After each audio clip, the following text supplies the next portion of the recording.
Olá, terceiro ano! Bem-vindos a mais uma aula.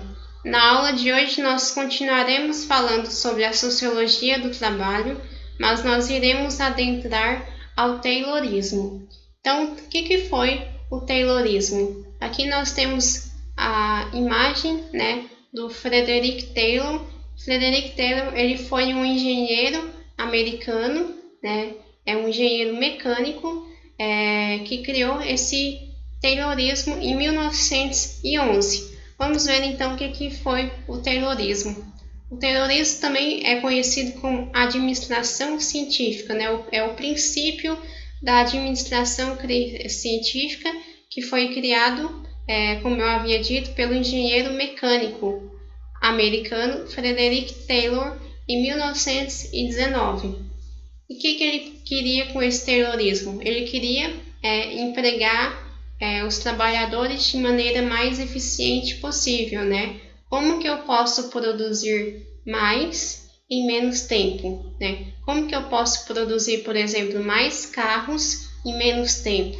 Como que eu posso produzir mais carros gastando menos, Então ele estava pensando como que nós podemos empregar melhoria, e tornar os trabalhadores mais eficiente possível.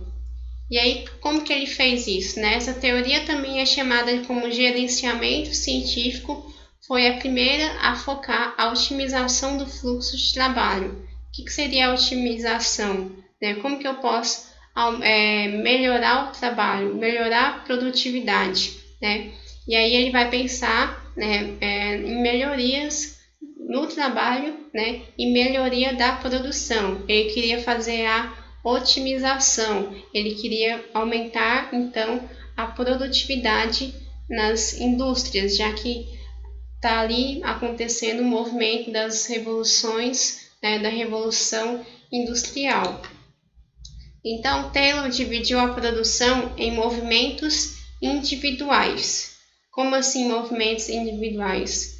Como que eu posso diminuir um movimento que eu faço lá na fábrica, para que eu possa, ao invés de eu esticar muito o meu braço, eu deixar o meu braço mais quieto, mais parado, mas com isso eu posso fazer mais movimentos e produzindo mais e gastando menos tempo. Então ele analisou os tempos e os movimentos dos trabalhadores, ou seja, ele analisava separadamente, e cronometrava o tempo que o funcionário demorava para exercer cada função. Então, se eu gasto muito tempo apertando um parafuso, como que eu posso fazer para gastar menos tempo? Então, ele cronometrava os movimentos dos trabalhadores e articulava, pensava em movimentos diferentes ou movimentos mais rápidos para que ele possa fazer movimentos no qual gastasse menos tempo. Então ele analisou o tempo e o movimento separadamente e cronometrava. Então, para Taylor, era necessário uma divisão entre quem trabalhava com a produção e quem era pago para pensar as formas de execução, e foi assim que ficou definido o cargo de gerência. Então era dividido entre os que pensavam e os que produziam. Os que produziam não pensavam o todo, os que produziam só sabiam fazer aquela função, a sua função específica. Ele não sabia o que estava acontecendo na fábrica como um todo, ele não sabia o que o seu colega fazia, ele só sabia a sua função. Se ele foi contratado para apertar parafuso, ele só sabe apertar parafuso, ele não sabe como que funciona a fábrica como um todo. Então foi dividida entre os que trabalhavam no seu trabalho braçal e os que exerciam o trabalho de pensar, E aí, quais são as consequências desse princípio? Foi o aumento da produtividade, ou seja, ele queria aumentar a produtividade, aumentar o lucro, né, e o salário. Contudo, a frustração dos operários cresceu, pois estes ficavam restritos a apenas uma função. Então, quem apertava parafuso só apertava parafuso. Aqui nessa chave nós podemos perceber isso. Aqui o trabalhador fala assim: vou me aposentar amanhã e sabe o que vou fazer? Andar até o fim dessa linha de montagem e descobrir o que estou fazendo há 30 anos. Ou seja, esse cara foi contratado para apertar parafuso, para produzir um objeto, né? Só que ele não sabe o que ele está produzindo, né? O que ele está ajudando a produzir, ele desconhece. Então, seu sonho é que, após 30 anos, apertando parafuso, né, colocando parafuso, ele quer saber o que ele está produzindo, né? Que ele deseja, então, ir até o fim da linha de montagem e descobrir o que ele está fazendo há 30 anos. Ou seja, com isso, Taylor descobriu que, se eu dividir as tarefas em quem vai apertar o parafuso, quem vai soldar, quem vai pintar, se eu dividir as tarefas, isso vai fazer com que renda mais. Então, por exemplo, na hora de produzir uma pizza, os trabalhadores vão ser divididos em quem vai abrir a massa, quem vai colocar o recheio, quem vai colocar no forno, quem vai tirar no forno, quem vai embalar, quem vai levar. Ou seja, se uma pessoa fosse responsável para fazer todo esse processo, gastaria muito mais tempo. Então, foi divididas as tarefas, né, e subdivididas as tarefas, e o funcionário só fazia apenas uma função, só exercia uma função. Ou seja, isso gerou outras consequências, como o trabalho alienado. O trabalhador vai exercer sempre a mesma função e ele nem sabe o que ele está ajudando a fazer, o que ele está ajudando a produzir. Mas com isso aumentou-se a produtividade. Ou seja, quando eu exerço apenas uma função, né? E aí na linha de montagem outros vão exercendo outras funções, Taylor descobriu com isso que isso aumentava a produtividade e, consequentemente, aumentava o lucro. Então, as tarefas passaram a ser subdivididas.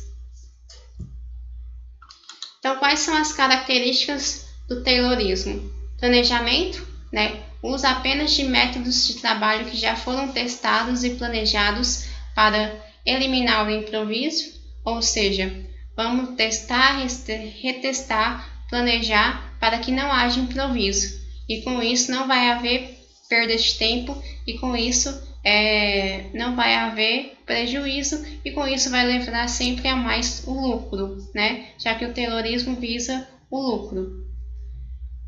Preparo, seleção dos trabalhadores para as competências e especializações para cada um através de treinamento.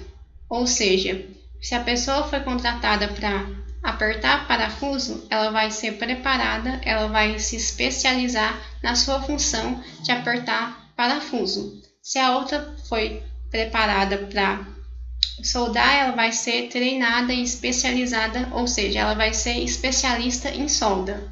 Só que ela vai saber só fazer isso, né? Se ela vai pintar a cadeira, ela só vai saber pintar. Se ela vai apertar o parafuso, ela vai se tornar um especialista a apertar parafuso.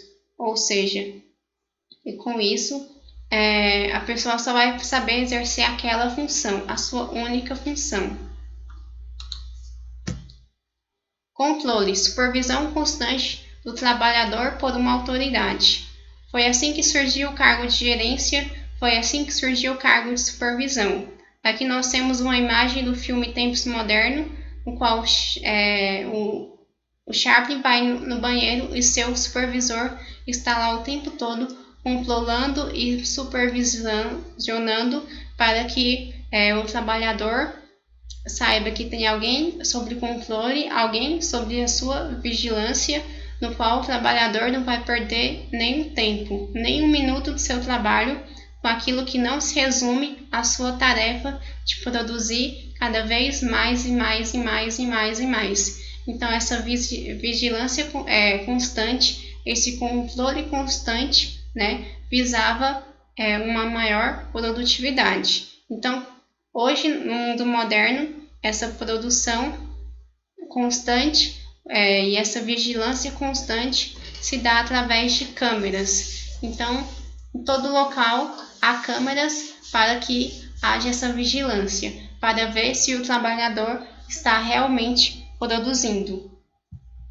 Outra característica é a singularização das funções, particularização do trabalhador para apenas uma função, ou seja, o trabalhador vai ser especialista na sua função e ele vai saber só a sua função. Como nós vimos na linha de montagem, lá o trabalhador ficou 30 anos apertando parafuso, ele nem sabia para onde que iria aquilo que ele estava produzindo, ou seja, o trabalhador sabe fazer apenas a sua função. O seu trabalho se torna um trabalho repetitivo, um trabalho exaustivo, no qual o trabalhador não tem noção do todo, apenas do seu trabalho. E com isso o trabalhador se torna um especialista na sua função.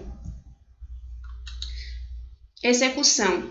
Disciplina do trabalho e regras claras a serem cumpridas pelo funcionário. Ou seja, antes de adentrar lá a fábrica, a empresa, o trabalhador já sabe quais são as regras, quais são as normas, quais são as leis que eles devem seguir, e com isso o trabalhador vai cumpri-la e com isso vai aumentar a produtividade. Criação de sistemas de incentivos e recompensas salariais para motivar os trabalhadores e aumentar a produtividade. Ou seja, se você tem um incentivo para que o trabalhador trabalhe cada vez mais, se você tem um prêmio, uma recompensa, isso tudo vai gerar cada vez mais produtividade e cada vez mais lucro. Então, nós vimos aqui que o Taylorismo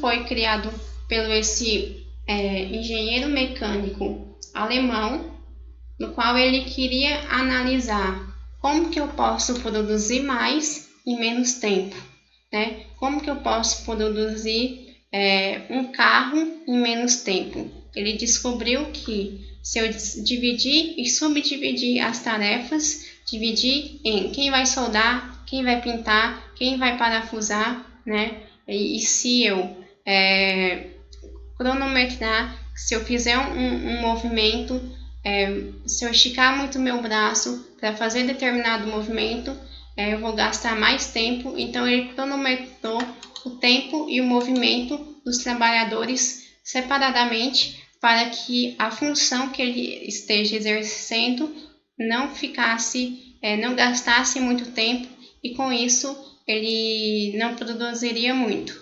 Então, Taylor queria justamente pensar como que eu posso produzir mais em menos tempo. Na próxima aula eu vou trazer mais exemplos, nós iremos continuar falando sobre o Taylorismo. Até a próxima aula.